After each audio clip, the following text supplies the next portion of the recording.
Hey everybody, Adam Savage in my cave with a wonderful interview. If you are of a certain age, my age, born in the late 60s, you probably grew up on shows like The Rockford Files, as I did. The Rockford Files was an amazing Raymond Chandler-inspired weekly detective show where James Garner played down-and-out, trailer-living private detective Jim Rockford.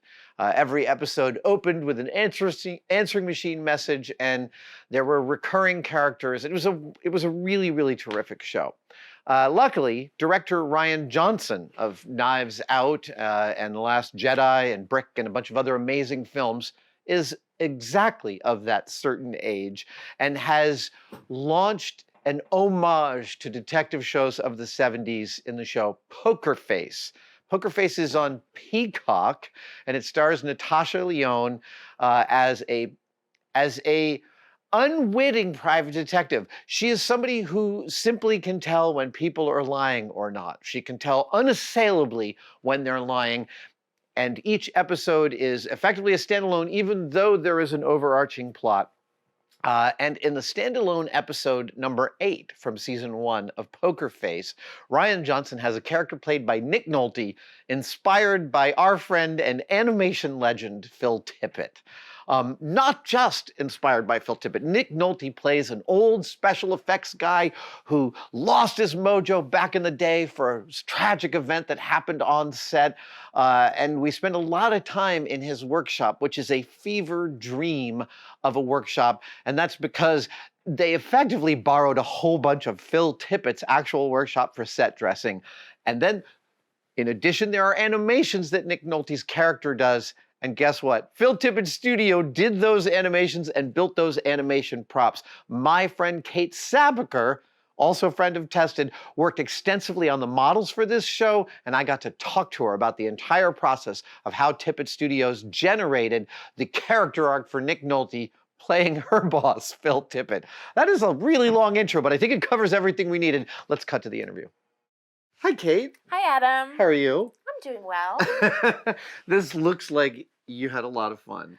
I certainly did. I don't know how I couldn't, really. It was a project with Phil, about Phil, and doing amazing, crazy puppets like we do here. You know, and it's having watched the episode, right? We've seen a lot of movies and television's depictions of what our jobs are like.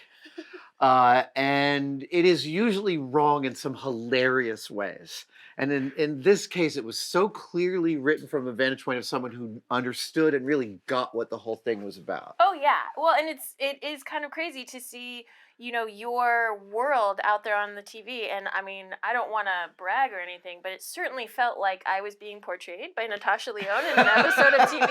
That was amazing. Just hanging out with your favorite animator and making stuff. Yeah. Okay, so this is one of the main animated props in the show. This is Cerberus? Yeah, Cerberus. Yeah. Cerberus, sorry. And it is a 3-headed dog, traditionally. Here we have it with the faces of humans.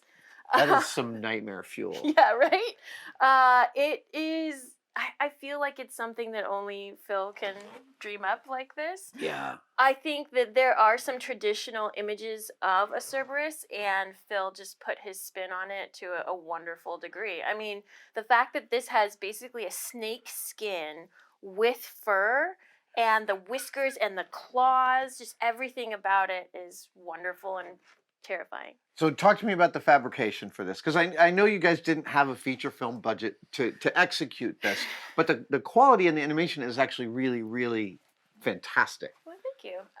Yeah, this was super fun to do. It felt like a scrappy project, and yet it turned out so well. These skin here, I actually took rattlesnake skin, so a dead Actual rattlesnake. Yeah, an actual rattlesnake. No way. I used some silicone putty and made a huge mold of it, and then I would paint it in a kind of a latex material, oddly enough called snakeskin, and I would pull these skins in black, then I would rub some gold on them, and I just amassed piles and piles and piles of this skin. And Phil would would call me up one night and be like, "I need more skin." I'd come in, make more skins, and he was just starting to build this all around. We have an armature underneath, and then his classic foam wrapping technique to really pad it out. So to give the musculature. yeah. So you have a lot of the squish and the give of it, but it has the shapes of the muscles, and you can really see how this thing is made. And so I'm assuming when he's doing the foam wrapping, he's adjusting where the wrapping's density is so that when it bends, you don't get buckles. Exactly. This is like 50 years of institutional knowledge of how bodies move, Yeah, right? no one knows movement like Phil. And so there are things that I feel like I've seen people ask him about his technique, and I don't even know if he can verbalize what he's doing, because he's just like, I do it by feel. I know where it needs to go. I know where it needs to be bigger and smaller. And then there's also spots where he has fatter pieces that he can carve down. Right. So it's a wonderful way to watch the master work. I have to say, if there's one note I would have about the Poker Face episode, it's that Natasha Lyonne is asking him questions as he's working, and that was one thing I was like, Phil wouldn't do that.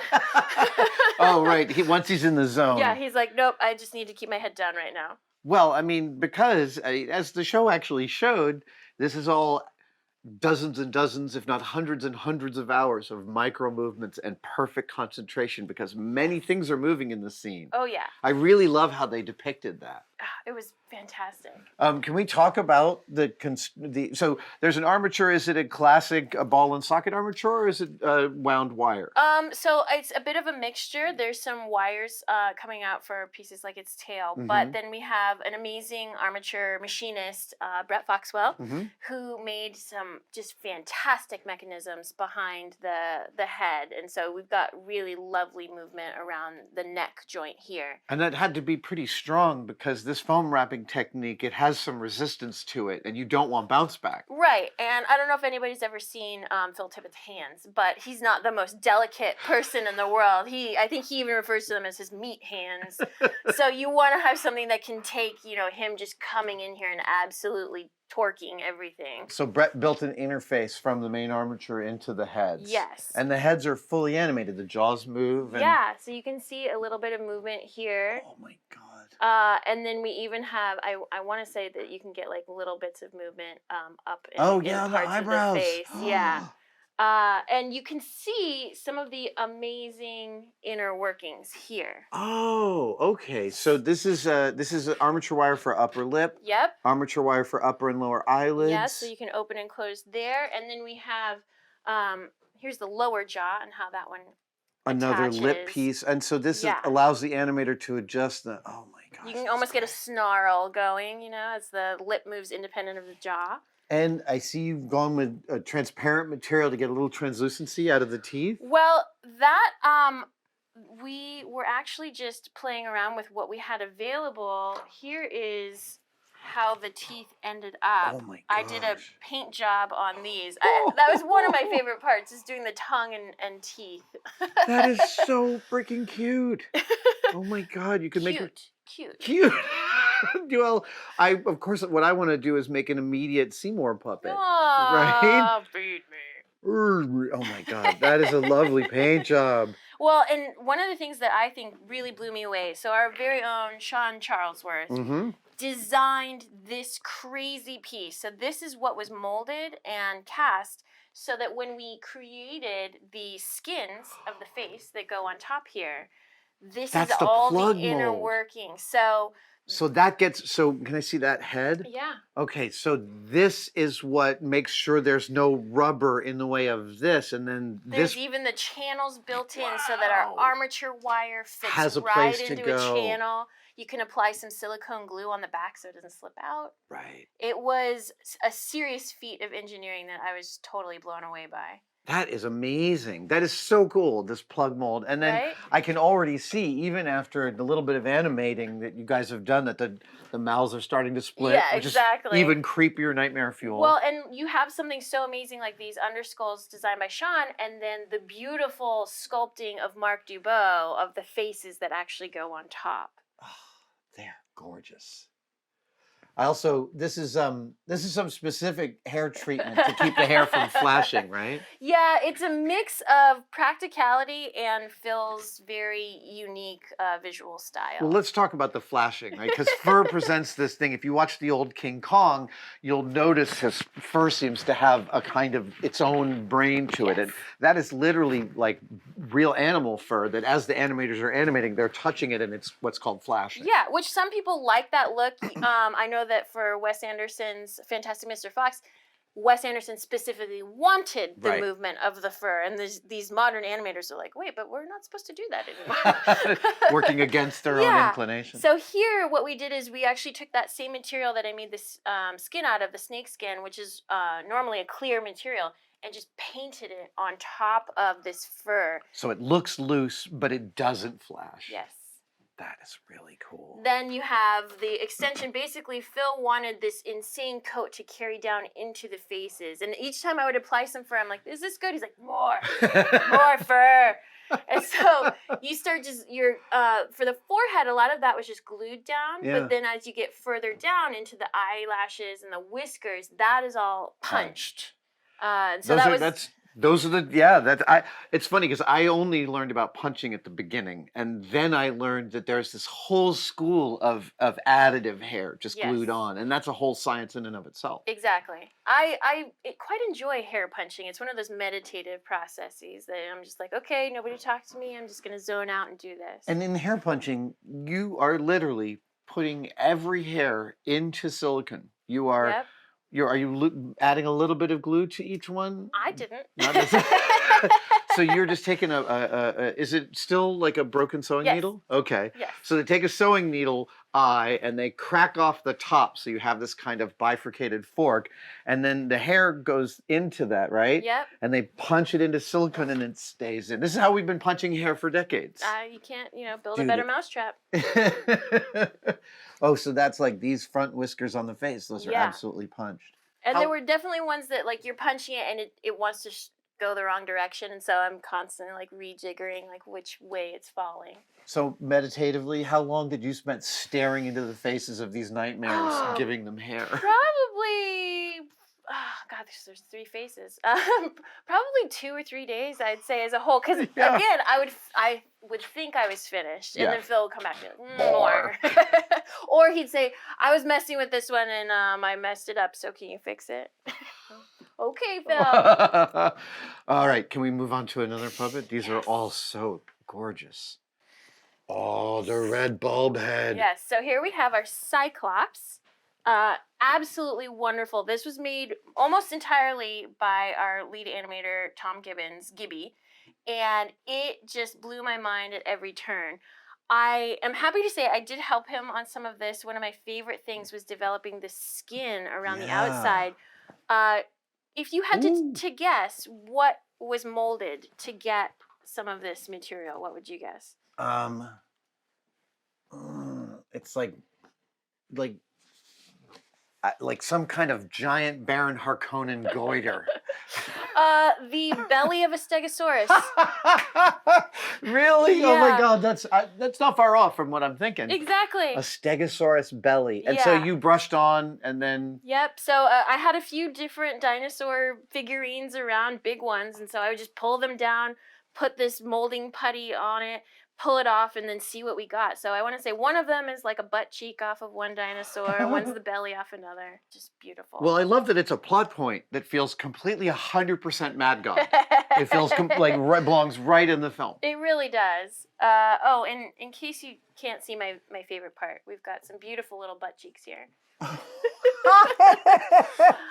Oh, and there's the power supply so that you can actually light the red bulb. There you go. I love it. And I love the hooves. I didn't even notice those in the show. The ungulate.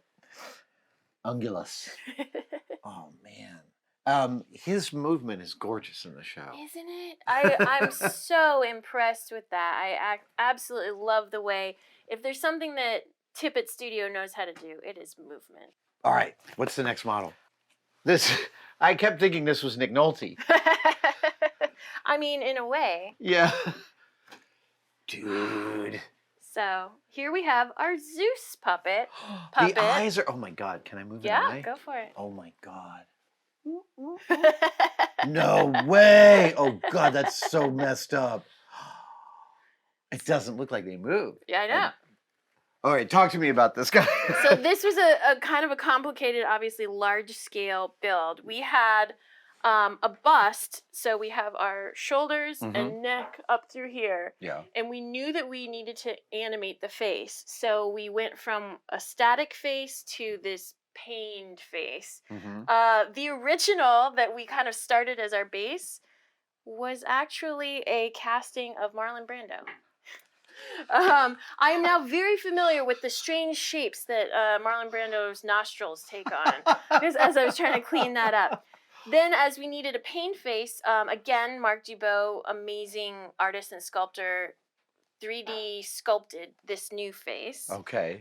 Based off of Marlon Brando's. Yeah. So this is Brando? No. So this was the Brando base here. Okay. All right. And then this was the new sculpt that was then. This is Dubot's digital sculpt? Yes. You're kidding me. Isn't he just a magician? I mean, every pore. Yeah. I saw this off camera and I was like, well, that was cast off somebody, wasn't it? Yeah, I believe some of this was he started with the 3D scan of the Brando face and then changed the expression, put in some amazing keys in the back for the mold making process. Oh. That way, when it attached to the underskull, the silicone would stay put in certain places while having movement in others. That's always the goal, to localize the movement for animation. So you can tell where he wanted it to move more based on there's fewer keys.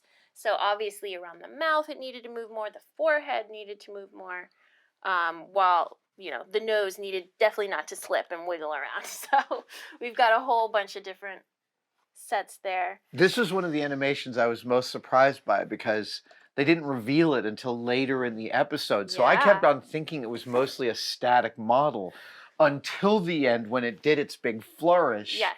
That was really neat. I thought it looked fantastic. These eyes are super nightmare fuel. Oh, not the red jelly that's coming down. No, the red jelly, but also this left eye has some blood on it. It's got it's like bloodshot. Oh my God. Well, and then of course in the scene, her head has come detached here, but you have the lily puppet, somewhat mermaid-like, coming out of the top, which is with all of these bubbling out. Yeah, and we had a bunch of seaweed coming out and around. So yeah, there was a lot going on here. Well, I mean, and again, just through the early parts of the episode, you only see it kind of in this state, sort of post-animation. And when she finally grows out, it's breathtaking. I thought so, yeah. Oh, man. And is the hair a mix of punching and surface gluing as well? Yeah, well, so we had a wig that we started with. It was kind of a cheap Halloween wig, so I know our hair lady on this one was not too happy with us with the quality of that, but she did an amazing job blending, making it look a lot better, giving it a haircut, and then obviously punching of the beard is just phenomenal. Yeah, it really is. The eyebrows, the eyelashes. Yes. That is messed up. He gets a ton of close-ups in the show. He does. I mean, rightly so, right? Yeah. Oh, great. I want to talk about camera head. Oh, yeah. Okay. Yeah.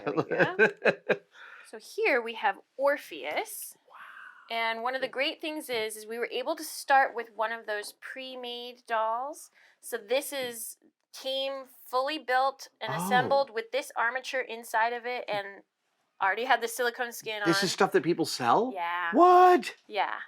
Wow. And it's very good, high quality armature too. I was wondering, how did the animators feel about moving it around? They love it. Yeah. This is a big hit. And it offers a lot of possibilities. Is this the first time you guys have played with such? No. Okay. We had a few of these on Mad God. Okay. And I think that's what opened our eyes to it. Also, the Lily puppet was the female version, obviously very well endowed. And so here what we did is we chopped the head off of the doll and just used a hard sculpted base. And then one of the great things is that the production was asking Phil, what kind of camera would a stop motion animator be using? It's an old Mitchell, and he is it, said right? it would be a Mitchell. That's standard practice. And so we were able to find a pre-made Mitchell model. I was gonna say, because the bellows is exactly right for how You spotted it. Yeah, which obviously we modified it a bit to make it Yeah. something that could be a weird contraption that goes on his head. I love that you've just made the connection to the light bulb in the thing practical. Yeah, I really like the way that all of the cording, both on this and on Cyclops, it's like it's very practical, but it also feels dangerous in a way. Everything's like wrapped around, Yeah. which I think goes with the overarching theme of It the does. episode. It's tortured. This was so awesome just Right? watching him Yeah. turn that. It was such a it's a fever dream. Yeah. Yeah. And then I think we kind of custom made some of the clothing here. They put a wonderful treatment on the fabric so that you get the folds, but it's a bit stiffer. And it doesn't change too much from frame to frame. It only moves in the way you want it to, but Right. the seams stay where they are, folded nicely. Wow. These little handmade bracelets. Right? Oh my goodness. That is so gorgeous. And there is a light up in the Yes. yeah. And that, I think we get the flicker there. It almost looks like a projector. Yeah. So how long was this project in the shop? How is it, like a couple weeks to a couple months? Actually, this was a very fast turnaround. It was one of those ones where they called us up. I want to say we had 2 or 3 weeks to From do start this. to finish. Yeah, and that's then to building and animating. and then to get to set. Well, actually, you know what? That might have been just for fabrication because we needed to get everything made, sent to New York where they were filming it. Right. Be used as set dressing, as well as some of our Mad God stuff. They wanted to dress it out with things that were realistic, so Yeah. we provided them with a bunch of things around the shop. They used it as set dressing, and then they flew it back, and they actually were able to do the animating then. I was noticing in one of the shots there's a bunch of plaster molds behind him. I loved looking at some of the shelves and being like, Mad God, Mad God, Mad God. So all of the stuff that you built went to set and came back. That's a risky move. Yeah, there's nothing more scary than sending something in the mail going somewhere, and usually you only have to do it once. Right. So it's like, traditionally we might make it, send it there, and then animate it there or something like that. This was a rare occasion where it had to go, survive shipping, survive being on set and Which being is handled, no small thing. and then come back. Yeah. And so that was very nerve-wracking, I think, for a lot of us. Was there a couple of days of resetting when you got all the stuff back just to get it shooting ready again? Yeah, definitely. Yeah, I think yeah. there were a few connections that came loose here Sure, or there, but sure. nothing catastrophic, thankfully. Amazing. Seriously, it is such a lovely episode, and I like to imagine that it shows enough about the process of animation and fabrication to inspire young animators. I really hope so. I think that anytime people get a glimpse into it, it does nothing but intrigue their creativity and imagination. So hopefully more people are wanting to get into this. Kate, thank you so much for walking me through this. It's amazing work. Thank you.